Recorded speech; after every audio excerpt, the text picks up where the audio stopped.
Шанс проявить себя и стать участником популярного шоу талантов появился у юных дарований Северной Осетии. Во Владикавказе прошел кастинг программы Первого канала «Лучше всех». Кстати, наш регион стал первым из республик Северного Кавказа, где прошел отбор ребят.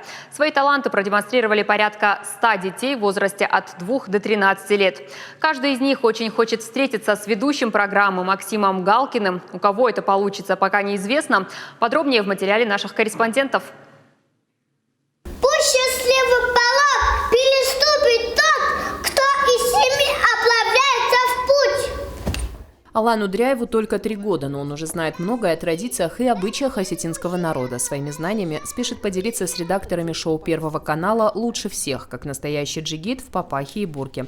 Такой подход гости оценили. Вместе с ним пришла сестренка Алана поддержать брата. Конечно, с 3 пирогами. Ими она планирует угощать ведущего своей любимой программы. Я скажу ему, что я люблю делать пироги. Я надеюсь, что пироги мои понравятся ему. За 2 дня кастинга редакторы прослушали порядка 100 детей в возрасте от 2 до 12 лет. Среди ребят не только представители нашей республики. По словам продюсеров шоу Первого канала, Северная Осетия единственная на Северном Кавказе, где проходит кастинг. Поэтому к нам приехали талантливые дети и из соседних регионов.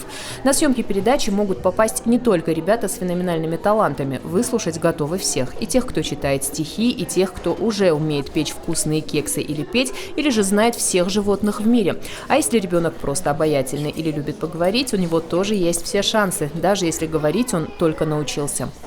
Антошка, пойдем-ка подкай ложку. Это мы не приходи, это нам не задавай. Паям-пам-пам.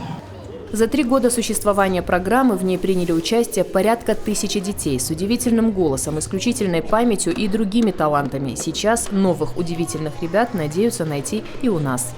Нам очень нужны дети, которые увлечены тем, что они делают. То есть, когда приходит, например, девочка-теннисистка, она не просто играет в теннис, да, и там медали, там все. Она все знает про этот теннис. Она знает все там рейтинги, она знает фамилии теннисистов, она смотрит, она больна этим теннисом. И, конечно, она пройдет. Там, и обойдет как бы, да, тех детей, которые просто чук-чук и молча сидят. Мы ищем детей, которые увлекают. Которые не просто, допустим, он выучил там карточки, да, он просто выучил столицы. Это каждый может сделать. У кого более-менее хорошая память, может выучить эти столицы. Но пройдет тот ребенок, который об этих столицах рассказывает, как будто они родные родственники. Ну, то есть вот с таким огнем.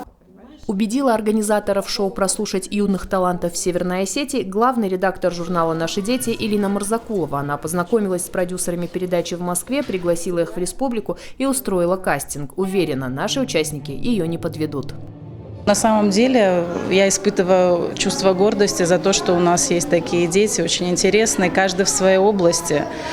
Дети помладше, они берут своей какой-то харизмой удивительной, дети постарше своими талантами. Судя по реакции редакторов, я думаю, они однозначно заинтересуются нашими детьми. Дети из Северной Осетии уже не раз покоряли сердца зрителей шоу «Лучше всех». Это любители поэзии Николь Плиева и Дана Ревазова, вундеркинд и знаток математики Алекс Дарчиев. А кто из этих ребят отправится на съемки нового сезона программы, станет известно уже в мае.